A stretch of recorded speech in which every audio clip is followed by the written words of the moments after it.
Hello there, Sarah from 17 once again. This is my NieR hard difficulty video walkthrough.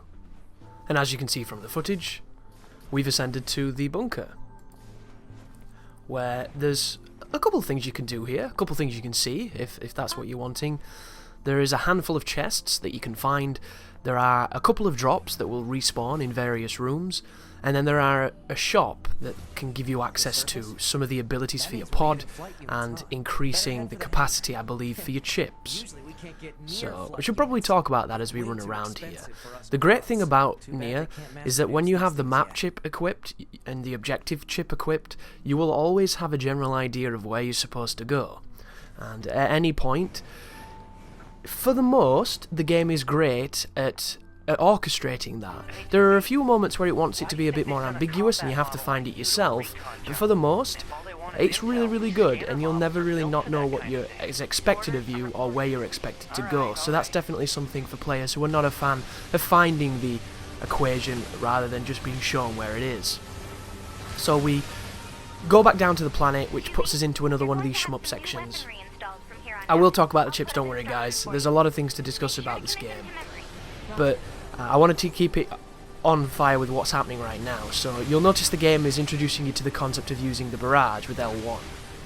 L1 barrage is a bit of a nightmare. It's a move that takes too long to come out, and sometimes the registry on it is just not good enough, and I don't know why it is the way it is. You don't have to charge it. It should be press it and it happens immediately, because essentially it's the bomb of this game. And if you've played a shmup, you'll know the bomb interrupts almost everything. It's the panic button. On this game, you will die trying to use your barrage missiles, because you just get put in these awkward situations. And speaking of an awkward situation, I got lasered just then, which was very careless of me. But you'll notice I'm shooting and I'm also slashing at the same time. This can be achieved by either changing your controls or clawing the controller. I recommend doing it by having your middle finger hold the trigger and use your index finger to tap square on the face of the controller. If you can do this and build the dexterity to have that working quite comfortably for you, you will be able to slash and shoot at the same time, both doubling your damage potential and also having a nice safety blanket in front of your craft. Because when you swing the sword, it gets rid of the bullets. And you can do a lot of interesting things with it. You can do square attacks, you can do triangle attacks. The triangle attack generally fires a projectile, so it's good at anything of any kind of distance. And of course you can dodge, and the combination of the two. But for the most, the flying is pretty simple stuff. Once you get the hang of it, once you understand what's expected of you, you shouldn't have too many issues with it. The only real problem you're going to have, I would think, is if you do make a mistake on these harder difficulties. The checkpoints on the flying sections are not that great. They don't generally save anything, so you have to replay quite a lot of footage. But to look at it on the bright side, you will learn to get better potentially by having to do it more than you would potentially like, but you will, by the end of it, you'll have a good understanding of what needs to be done in those moments. And here is the next mechanic in NieR Automata that I absolutely hate. So when you take damage in video games, there is this relationship between the game and the player, which is conversed through feedback. And a lot of games like to mess with the screen. A lot of games have a life bar to show you that you're running out of life. Some games use audio cues, some flicker, some flash. There's a whole host of completely unnecessary mechanics that have existed for far too long, when in a game such as this, where there is a perfectly good life bar that shows me exactly how much life I have, we could have just gone with that. But instead, they choose to make the screen this kind of blue monochrome, and it makes everything really awkward to see, and it's just generally miserable. It makes a game that is quite beautiful in its aesthetic and its style look quite ugly, and I hate it, and you can't turn it off. And it doesn't end there, folks. It also mutes the audio.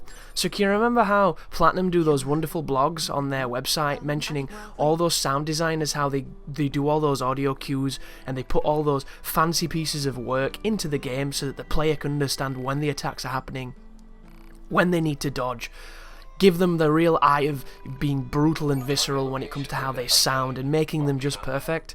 Well, when you mute them, all of that is lost. All of the subtlety is disappeared. All of those cues become barely cues. So if you were relying on audio to dodge anything, you now really can't.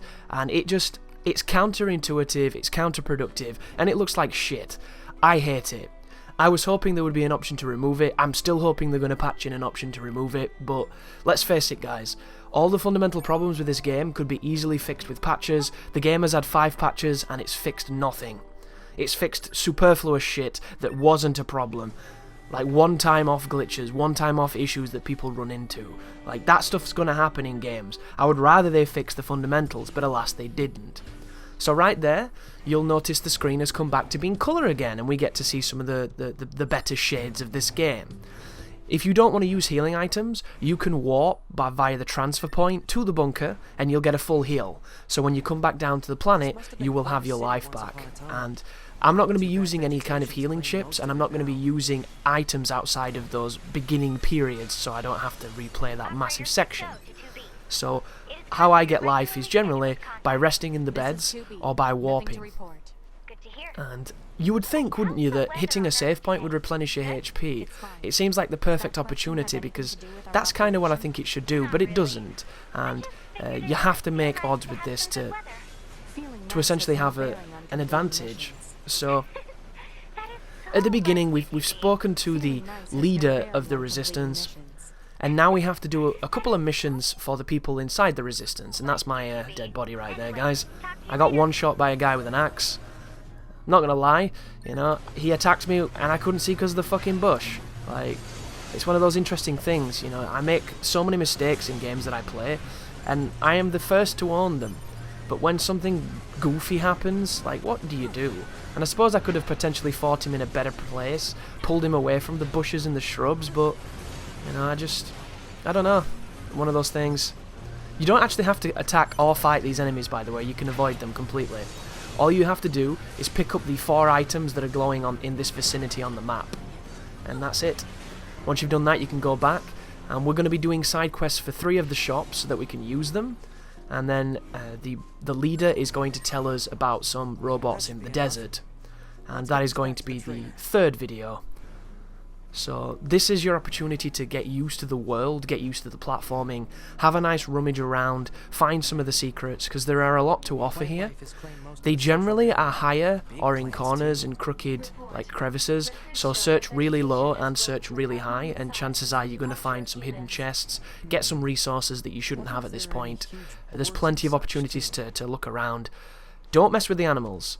The only thing I would recommend with the animals is kill them for the skin if you need to upgrade, but other than that, don't touch them. The animals have the most bullshit lingering hitbox in this game. It's not even funny. Like, you can get one hit killed by a moose charging you from off screen without provocation when you're trying to hit a save point. It's happened to me twice. It's just one of those wonderful things about this game, where it rushes you, it doesn't hit you, you die, and then afterwards the animation completes and it ran through you. Like, it's bullshit. It's almost like they've got an invisible fucking set of anklers. It's really annoying. And you'll see it when you try to counter it if you ever try to fight them, but I don't recommend you do because it's foolish. But chips. Chips need to be discussed. So I picked up my body just then, and you'll notice it said, do you want to keep the chips, do you want to get the experience, things like that. Well, the chip system in this game is very much reminiscent of the Bloodstain system in the Souls series. And you might be wondering, Chris, what the hell is a Souls mechanic doing in a character action RPG? And I would love to know the reasoning behind this choice, other than they like the Souls games and they wanted to imitate one of its mechanics, because I can't think of a good reason for it to exist.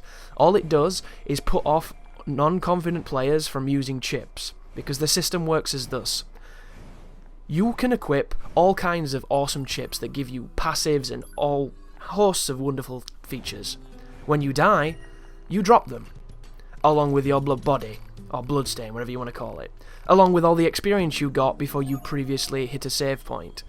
So you can feasibly have a level up on your body, and you will go down a level when you die, and all of your chips, you could have spent hundreds of thousands of gold on those chips, and they're still there on that body. If you don't pick that body up, and you die again, or you ignore it and it disappears, you will lose all that experience and all of those chips. All of that hard work is gone, and you are without it now for the rest of the game. You have to do it again. It's a fucking stupid system. It's a stupid system to artificially increase risk for no other reason than imitating its peers. I can't think of a valid reason for it to exist. It's stupid. It's just stupid as the message you get to put on your body to show other people. Like, the only thing I can think that validates this mechanic at all is the idea that when you see someone else's body, which is a sign of where they died, you can get a free heal from it, and you can also get a co-op buddy for a while. So they've implemented, once again, just this blatant Souls mechanic for no reason other than because why not? And some people will like it. If you're like me, you'll think it's pointless, worthless, and shouldn't exist. And they could do one thing to change it, which would make me feel way better about it, and that is make you invincible while you're picking it up, or at least speed up the animation of picking it up, because the amount of times I've died picking up my body is higher than the amount of times I've died without. It's kind of stupid.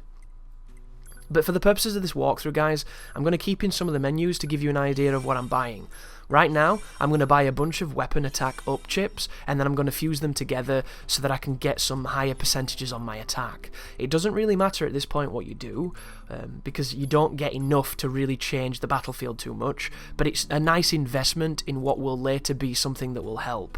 So right now, we only have an extra 8% if I put both of them on. 8%'s not the highest, but it still helps. And my suggestions for using your money early on, because you're going to get way more money later, but early on money can be quite sparse unless you do the fishing or unless you do some grinding. I would recommend buying the chip space so that you can put more chips on your character, and I would recommend buying Mirage. After that, I would focus solely on using money to upgrade your weapons, because you don't lose your weapons when you die. You will lose the chips. Only go towards the chips if you're confident that you can get them back. And if you're not confident in getting them back, here's the best tip I can give you. When you die, load.